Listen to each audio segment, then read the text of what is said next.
Ganyan po mga amigo. Charan! O, di ba? Ang social po ng ating ano, ang ating mga ilaw-ilaw. Ayan po mga amigo, nakita nyo na po yung natapos dito sa resort at kulang na lang dito mga halaman po. Ayan, kulang na lang halaman tsaka yung sa kitchen and then yung tempered glass at tsaka yung cladding. Tapos na po. At magandang araw po sa inyo lahat mga amigo at nandito po si Kuya Raul. At tayo sa may pinapagawa nating resort. So wala ang ligo, amoy kalabaw. Maglilinis din kasi kami sa resort mga amigo. Ayan, eto po, papakita ko sa inyo yung mga natapos na. Ayan, o diba? So, ito po yung ginagawa nating kitchen. Open lababo. Ayan, open lababo. Opo, dyan po yung pinaka-lababo niya. Tapos ito yung... Gumawa po kami ng tangke para sa lababo. Para dyan tatapon. Hindi naman makalaliman. Hindi naman po, 2 hollow block lang. Okay na yun. Kaya naman I-dedrain yun eh. Oh. Yun nga lang, kailangan talaga hindi matapon yung mga mumu. Kaya lang, may strainer yung lababo. Oo, may strain yung lababo. Kasi hindi mas... Kaya naka-fix na yun para hindi nila tinatanong. Oo nga po eh. Dalawang ano to. 2 hollow block po eh. Hindi na, okay na yan. Tubig lang naman, yung tubig ay magde-drain naman sa babayan. Madala naman mo, so yung megas lang naman. Ito yung megas lang. Okay na yan. So gagawa na kayong lababo? Opo. Ayan, gagawa. Yung po bang lababo gagawin nyo eh, yung isang buong granite? Kayo po. Apo, isang buong ganun. Basta Kasya ba yung isang... kinuha na namin ng sukat. Ano kinuha na nyo? Yung sukat niya. Yung sukat doon sa kabila. Okay lang, sige po. Para kung granite o tiles. Oo. Pwede. Nakaabang siya ron. Nakaabang na. Sige po. So ayan, naglagay tayo ng amigo ng lababo dito. Alam niyo kung bakit? Kasi siyempre, actually may lababo naman sa loob. Ang sa atin po kasi, para at least yung mga magluluto, mas prepare nila siyempre na magluto sa labas para maganda yung view, di ba? Kita niyo ba yan? Para maganda yung view. Bubuksan ko po. Magdidilig ako. Ayan. Didilig ako eh. So para kako pagka nagluluto sila diyan mga amigo. Didilig ako. Didiligan ko yung ating nabuhay na kailangan to madilig. Ayan, papaano natin. Kasi nilalanggam Oo, talaga bahay lang kami yan. Bahay lang gaman to. Oo. Sige, ano natin bili. Wala yung may kahit pang spray po ng lamok po. Oo nga po eh. Nilalanggam ba't kaya? At least buhay siya mga amigo. Ayun. So, ito na po. At ito, yung sa may kitchen natin na to, sabi ko basta itatago. Ayoko kasi nakikita yung sa may kitchen na mayroong lababo. So, sabi ko, tagpan nila. Ayan, tapos maglagay din po ng, maglagay kami ng PVC dito. Para magandang tingnan, yung pang outdoor. Para at least pagka, halimbawa, nandito ka, ayan, sinadjust ko kay Marvin yan, ganyan ang gawin. At least mo, wala kayo nakitang kitchen, di ba? Kumbaga parang design lang makikita nyo doon. Yan. Kasi, etong place ito, pwede sa event place ito mga amigo. Pwede maglagay ng mga place dyan, halimbawa, birthday. Ganun po! So, eto, okay na tayo dito sa part na to. At, i-recommend ko sa inyo. Ayan. Dito sa part na to, tapos na. Ayan, ang ganda po ng ang ganda. Mga amigo. Ganda-ganda ako. Ayan. Kulang na lang yung sa may cladding. And then after nyan, finishing na, tapos na ito. Ilang na lang. Tapos po eto. Pininturahan na. Pininturahan na lang namin ito. Sa part na to.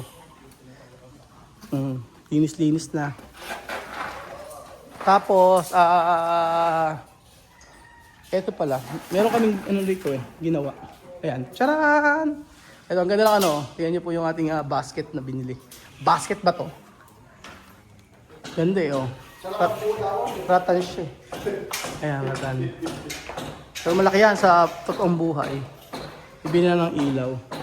Tapos dito tayo gagawa ng bar counter. Ninong, saan yung bar counter natin? Saan? Kasi may lamesa rito. Paano kaya yan? Okay lang. Ang lamesa, ang lamesa natin ay ano yon? 10-seater. 10-seater. Oo, kaya malaki to. Hindi lang sir ang gilid ng counter natin. Ayun ang gilid ng counter. Pero yung ilalim natin, mga nandito lang. Sa ilalim, Ilalim ito, nakapasok tayo. nakapasok yung upuan. Nakapasok ilalim. Yung para sa kabila. Apo. Tapos, kung aabot dito, kung yung lamesa, saan aabot yung lamesa? Kung 10-seater. Oo.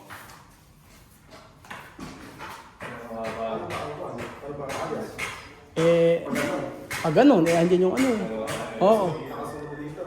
Aabot, ano? Aabot ba? Parang talang sa buwan. Ayan. 4 meter na nga 10-seater kabila, titigilin ka. Eh, malit lang. 4 meter to... 7 feet lang. Ganyan lang. Ilan? 7 feet lang. 7 feet. 5. 5 sa kabila, 5 sa... 12 yata yun. 12 ninong. 12 feet.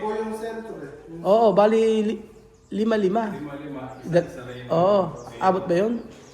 Hindi, 12 malalagay na. 12 pala, 12. Kaya. Kaya talaga. Kaya ha? Oo, sige. Hindi, ano naman tukoy eh. Problema, Fix naman eh. ano to, sliding. Sliding naman yan. May tanong pala ako, Ninong. Eto ba, sliding to, di ba? Sliding door? Ayun po siya, tapos yan, di bukas yan. Eto, di bukas. Ang tanong, hindi ba pwedeng sliding na lang lahat?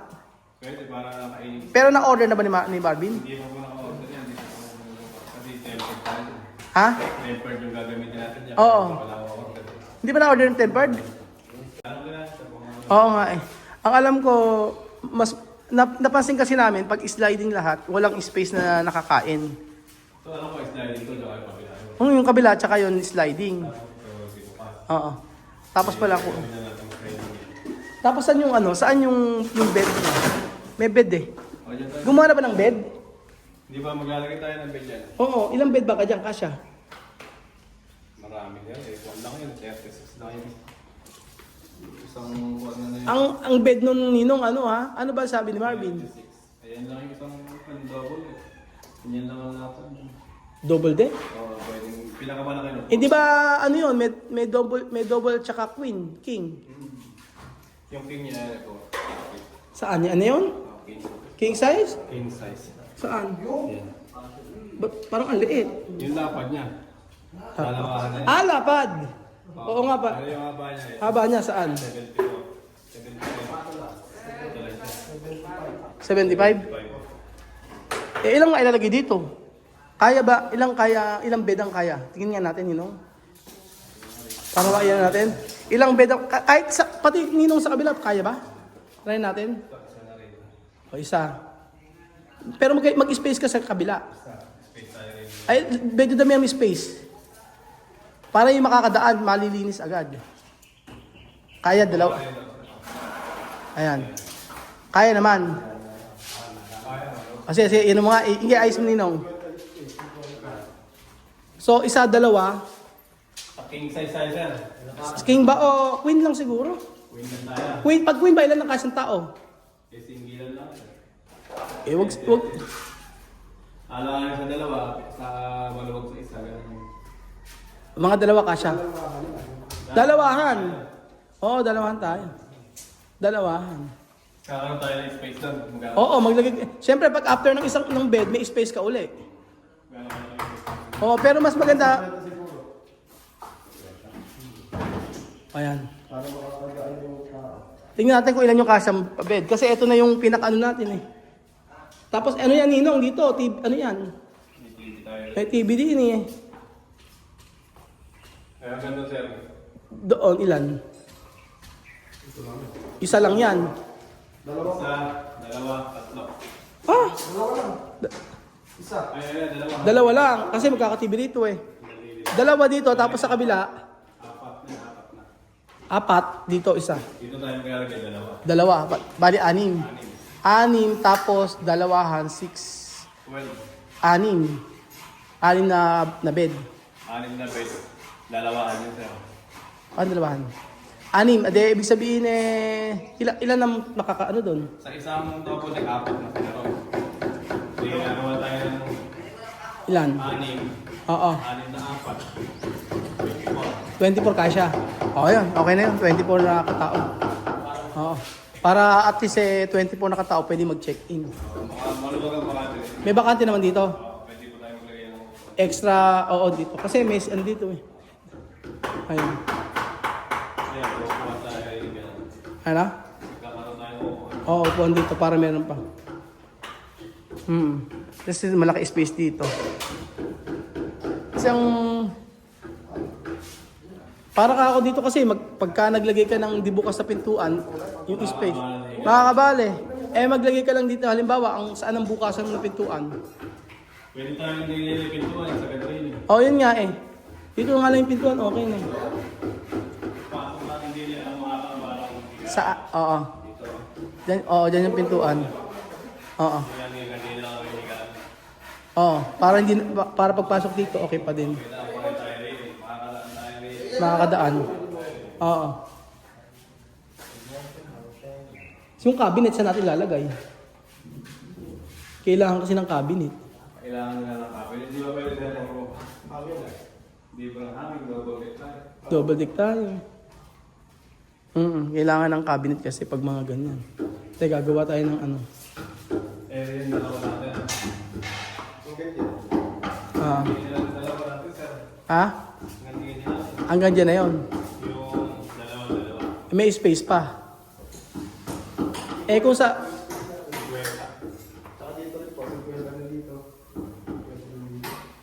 Oh, Pagpagalan pa yung... paano? Paano ba? Pagpagalan yung kama, di ba? Hindi na nakakasok. Pag ganun yung kama, pwede naman. Basta kung saan pinakamaganda. Ganyan kaya ang kama. Mas maganda. O, pag ganyan ang kama. 3 kaya. Saan? Meron TV rin eh. Oo. Ay, dito tayo. Double deck mga hindi. Ang ganyan double deck. Halang nga na yung TV dyan. Pagpagalan, saka ito pagpagalan kaya. Paano? 75. So, ayun po mga amigo. Ito po yung estuko na tinatawag pala. Ewan ko na, nung video kasi kung ginawa, hindi nagkasira, nakurap. Ewan ko ba't gano'n? 8 minutes lang. Kaya ito na po yung sa may estuko mga amigo. May design yan. Ganyan ang finish niyan. May design. Ayan. Tapos, ayan.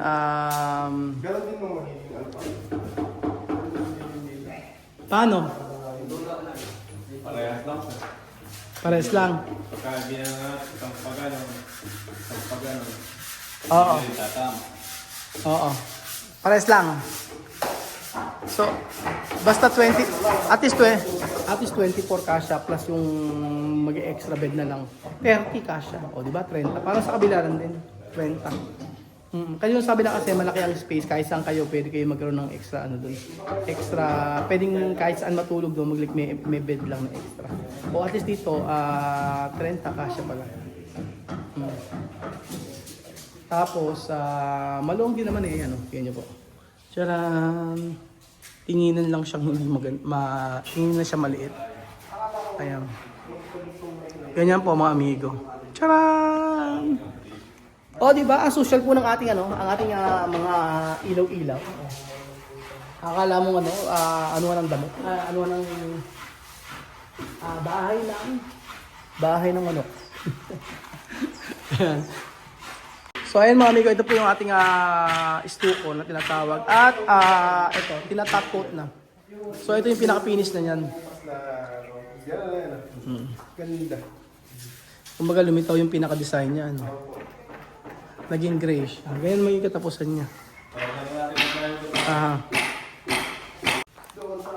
So halos tapos na pala dito halos lahat eh. No? Ang kailangan na natin yung countertop na lang. O, yun na lang po ang kulang.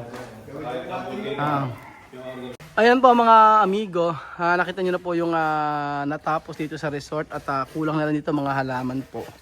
Yan, kulang na lang halaman tsaka yung sa kitchen and then yung tempered glass at tsaka yung cladding. Tapos na po.